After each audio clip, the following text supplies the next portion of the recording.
et qu'après ça, il suffira qu'il y ait des médias qui sont tous achetés par des milliardaires, que ce soit aux États-Unis, en France, en Allemagne, les médias sont achetés par des milliardaires. Ça, c'est factuel, hein, c'est pas une opinion, ça, c'est factuel. Les peuples ont été conduits à vouloir cette dinguerie. Mais il faut comprendre que c'est grâce à cette propagande.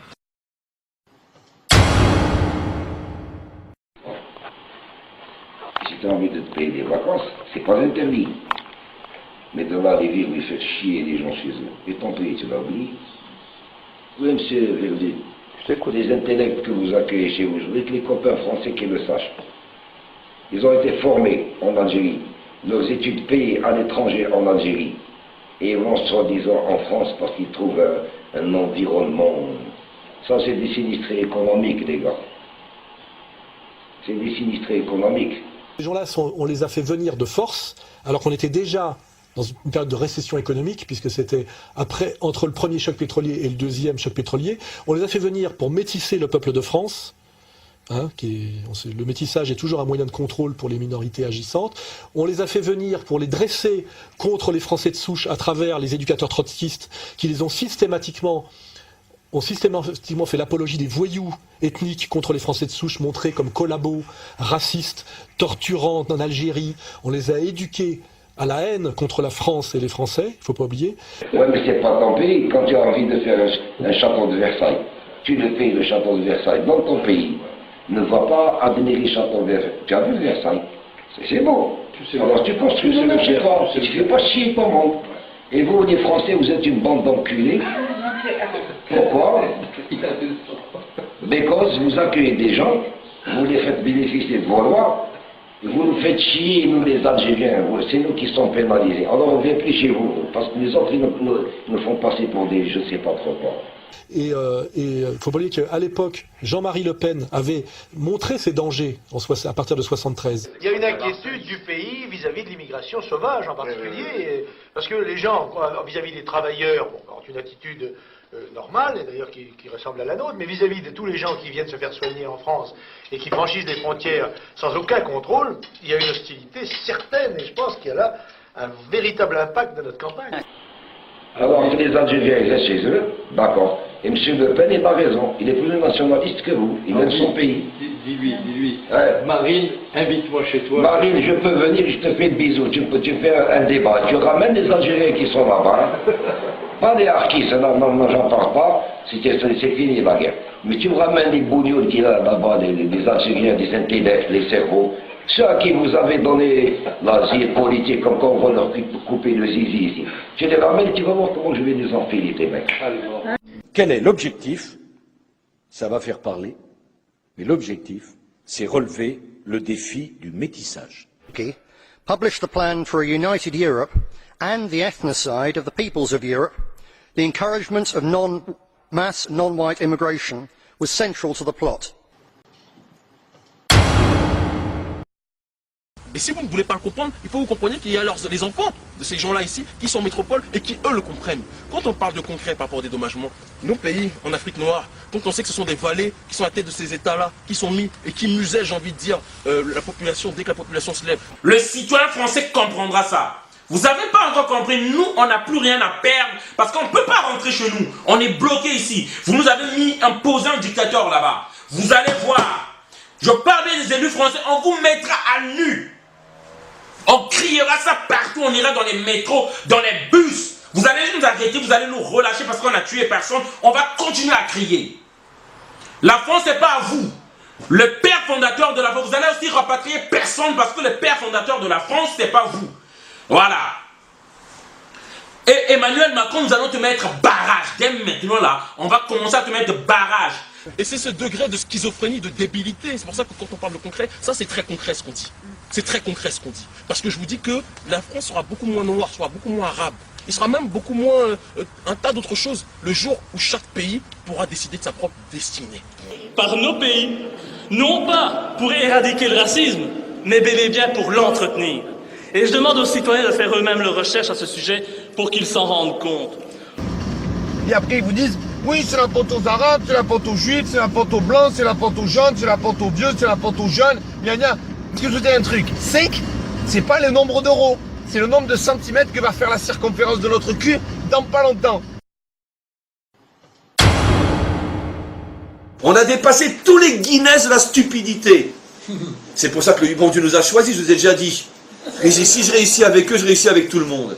Empêcher après 2000 ans d'exil à un juif de bouger les lèvres sur l'endroit le plus sacré de l'histoire d'Israël, il faut vraiment être complètement honte. Mais attendez, quand vous avez des gens à la tête du gouvernement israélien qui vous disent, comme le responsable du cabinet du Premier ministre, qu'en fait tout ceci c'est pour gagner du temps, vous feriez mieux de les croire parce que c'est le seul moment où ils disent la vérité.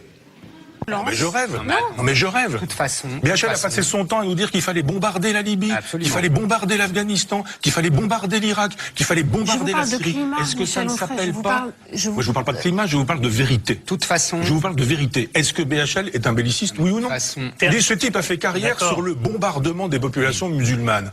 Et pas seulement musulmanes. Pas seulement, vous avez raison.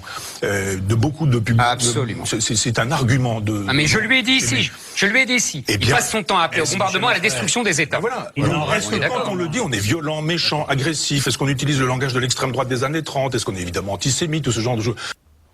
Donc toutes ces guerres ont été menées par des intellectuels cosmopolites, par des pouvoirs cosmopolites, donc non pas du tout dans l'intérêt des peuples occidentaux. Même si c'est un problème, j'admets que c'est un problème, mais c'est pas en première page, 1 heure après l'explosion.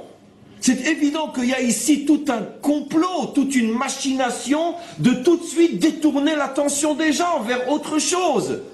Le problème, c'est que c'est tellement gros, leur truc, qu'ils ne se rendent même pas compte que c'est trop visible.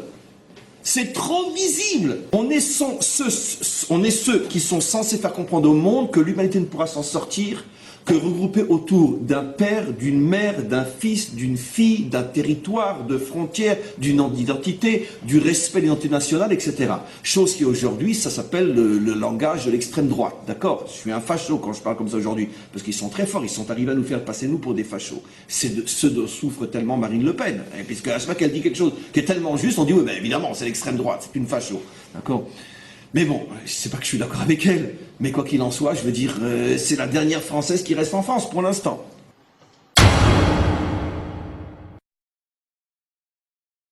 Tout ça a commencé, là, on vit dans un monde bizarre.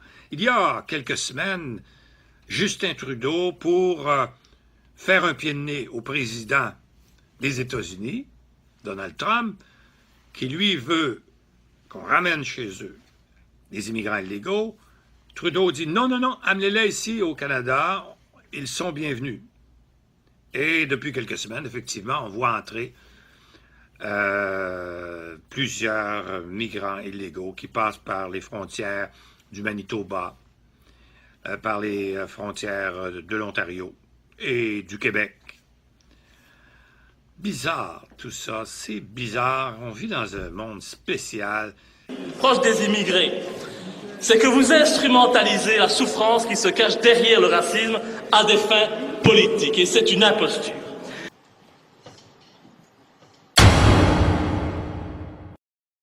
Or, aujourd'hui, les gens ne se rendent pas compte, mais nous ne sommes plus en démocratie. Ça fait un petit moment. J'ai pas l'impression de vivre dans une dictature tout de même. Mais vous vivez dans une dictature molle.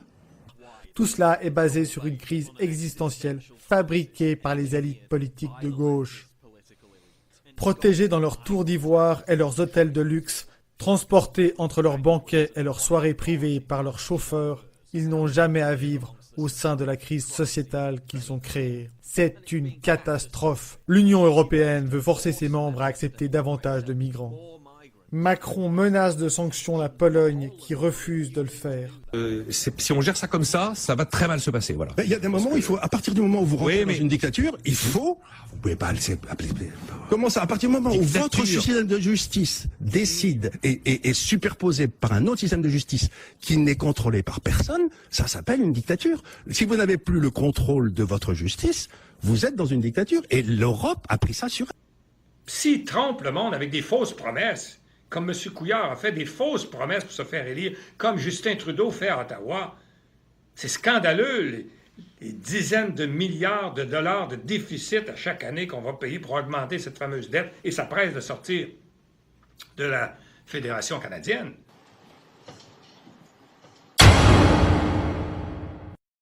Nous parlons du globalisme, qui est aujourd'hui pour nous l'ultime forme du colonialisme, et qui a une façon d'agir bien plus perfide, bien plus violente, parce qu'elle le fait avec un visage humain. On parle de l'impérialisme de la vertu, quelque part. Et ils le font par le système notamment de l'impérialisme humanitaire, où ils viennent, sous le format des ONG occidentales, dire qu'ils viennent vous aider. Et face à ce monde-là, dans la dimension qui est la nôtre, nous disons très simplement, on n'est plus dans une question simplement de couleur, on n'est plus simplement dans une question d'orientation politique, libéraux, socialistes ou autres. Nous pensons que nous devons être dans une dynamique de reprendre le sens étymologique même de la notion de pouvoir. On parle d'afrocratie. Les premiers à le ressentir, ce sont les musulmans eux-mêmes et particulièrement ceux qui sont attachés à cette mosquée. Et ils ont bien raison de le ressentir. Pas parce que nous avons des intentions, parce qu'il n'y a pas un peuple plus bête que le peuple juif.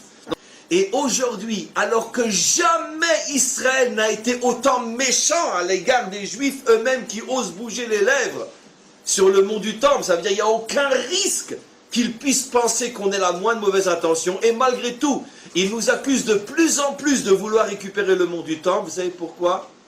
C'est parce qu'en vérité, ça vient d'en haut. Alors il n'y a pas que des Juifs, certes, on en est tous bien conscients. Mais le judaïsme représente la locomotive de ce mondialisme. On peut prendre cette image, cette métaphore, le mondialisme est un train, la locomotive est le judaïsme, et au cœur de cette locomotive, il y a un moteur, c'est la finance internationale. C'est pas des trucs au hasard, hein. C'est un schéma qui est vraiment et tout va avec. Hein. On voit bien qu'ils recherchent pas à créer des emplois et qu'ils éradiquent un maximum de trucs et qu'on va vers là, quoi qu'ils nous disent. Moi, j'ai plus de doute. Ils veulent les pervertir. Hein. Si on ne fait rien, nos enfants finiront incapables de prendre des décisions, ils seront formatés, ils ne seront plus que des produits de consommation dans l'impossibilité de se révolter. Complètement perdus. Tout ça, bien sûr, dans l'intérêt de notre cher gouvernement. Donc, il faut arrêter de se voiler la face. Hein. Un plan, un complot pour chaque secteur d'activité. Oui, il y a un complot dans la justice, oui, il y a un complot dans les médias sont achetés par les mêmes familles qui tiennent les finances, oui, les mêmes familles qui tiennent les armements, qui tiennent la pharmacie, qui tiennent les vaccins, qui tiennent les médecins, qui tiennent la police, qui tiennent l'armée, oui, ce sont les mêmes, voilà. Donc... Et ceux qui sont aujourd'hui au pouvoir ont complètement violé nos lois, ont complètement violé la Déclaration des droits de l'homme, violé la Constitution, font ce qu'ils veulent, et ils peuvent tout se permettre. Et on le voit avec les vaccinations obligatoires, on le voit avec la sexualité dans les écoles pour les jeunes enfants, on le voit, tout ça c'est totalement illégal. Et ça a commencé avec Sarkozy. Si par exemple, il n'y a rien qui est fait, mais il faut que ce soit fait au mois de septembre. Il faut vraiment, vous tous, nous tous, qu'on se lève, que tu aies des enfants ou pas. Il faut, c'est l'avenir. Tu vas dire quoi? On a laissé ça à nos enfants quand ils vont te poser la question. Pourquoi vous avez rien fait quand il était temps? Pourquoi vous avez laissé ce pays, ce monde se détruire? Ne veut plus ou a perdu le sens de ses origines. Il a perdu ses racines. Or, un arbre qui n'a pas de racines, il meurt. Et j'ai peur que l'Occident meure. Il y a beaucoup de signes. Oui, beaucoup de signes. Et oui, on est en train de vendre et démolir nos églises. Donc, c'est ce qu'on va voir arriver de plus en plus les années. Raisonner. Vous avez besoin de raisonner. Vous avez une intelligence, vous avez des sens. On n'a pas besoin de vous endoctriner puis vous mettre des idées puis des modèles dans la tête. Voyons! Enlevez-vous ce qu'on vous a mis dans la tête comme idée, comme structure, comme bloc d'information. Sortez-le! Puis là, regardez, puis fiez-vous à vos sens. Le monde ne sera pas détruit par ceux qui font le mal, mais par ceux qui le regardent sans rien faire.